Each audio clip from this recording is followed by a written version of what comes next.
I think I'd spent quite a lot of time travelling, and especially out in Thailand and Asia and places like that, you come across so much natural edge timber.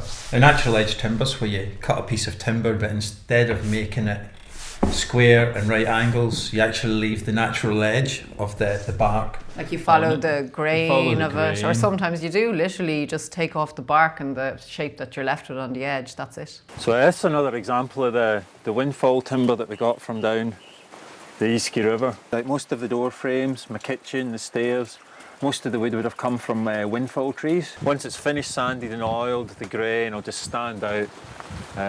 Gorgeous, it'll be beautiful, I'd say. Most of the door frames, my kitchen, the stairs, most of the wood would have come from windfall trees. So this is actually the door frame to the 2 bedrooms here.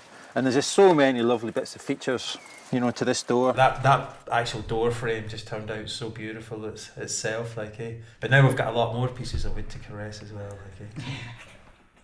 I was very definite on, you know, what shape curves could be and what height things should be at, and you know where the wood was going to be used. But when it came to actually fitting the shelves, putting on the window boards, and kind of finding the right pieces of wood and just their beautiful sculptural quality, that was when Colin really now kind of added his own artistry to it, and I couldn't have imagined it being as beautiful as he made it turn out to be. A lot of the house, we actually were lucky enough to get lots of windfall trees that had blown down in a little estate and got them lifted out, milled and dried.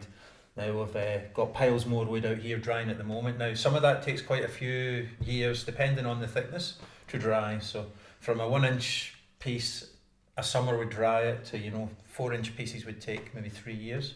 So there's a bit of preparation. So we actually got all our windfall trees milled and were drying, you know, before we started building. Got to make a little cutting list, you know, with what you actually need for the job, say worktop, doors, door frames, for the stairs, you know. So when it goes to mill, you need an idea of what thicknesses you want the timber and what widths you want the material as well.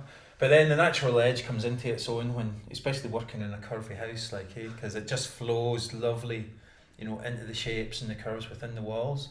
The years before we built the house, I'd actually started making quite a lot of furniture. And doing quite a lot of jobs in people's houses, even as much of like a normal little estate home. It's really easy to put in bookshelves and, you know, little mantelpieces and fireplaces using the natural edge concept.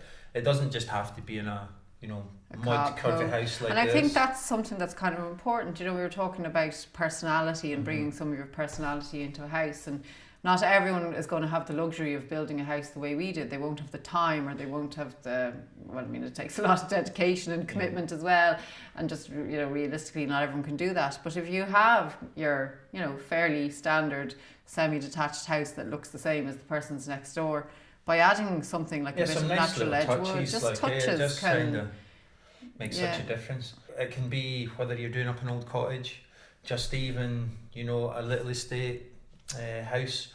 There's so many aspects that you can change into having a little bit of naturalness in it. Like, I think that's what it is. It's a little bit of nature, because as nature grows with no straight lines really.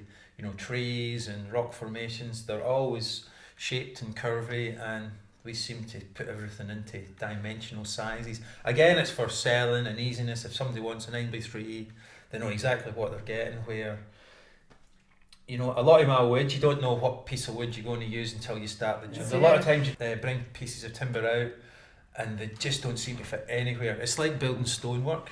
There's certain stones and you just cannot find a job for it, and then one day the perfect job just pops up and that bit of wood almost works perfectly. Like, there's a lot of natural edginess in this house, especially the big windowsill here, where the actual natural edge was a little bit rotten. The outside of the tree was rotten, so we've actually created our own natural edge, you know, by just working it and with jigsaws. You know, you still look at the lines in the timber and follow those lines, but it's not the true edge of the wood. Yeah, which you have to do. You've only got so much natural edge to play with. But the naturalness of the grain does a lot of talking for itself as well, especially in the elm. It's mostly elm are working. What's really special about elm is it does grow these crazy burls, and it just gives an amazing grain, you know, beautiful. Like, it is art in its own right, and with the sculptural edge, that's what I think is so beautiful about natural edge wood and so showing wood off in this way. And it definitely is a very warm you know, a warm material. People gravitate towards it. People like it. People, Yeah, and you know, it's so tactile. tactile and the colour. It's just, yeah, people like it.